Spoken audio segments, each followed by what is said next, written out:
ஒரு தாயும் குழந்தையும் கடைக்கு செல்கின்றனர். கடைக்காரர் அந்த குழந்தையை பார்த்து, இதிலிருந்து சாக்லேட் எடுத்துக்கொள் என்று சொல்கிறார். அந்த குழந்தை மறுக்கிறது.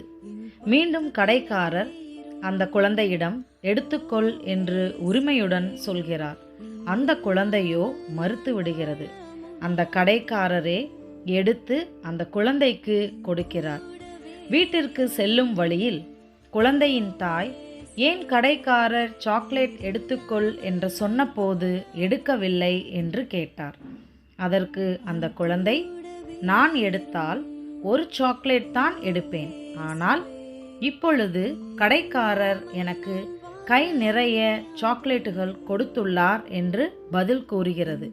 இதை போலவே நாம் சிறிய வழிகளை தாங்க முடியாமல் கடவுளிடம் அழுது மன்றாடுவோம்.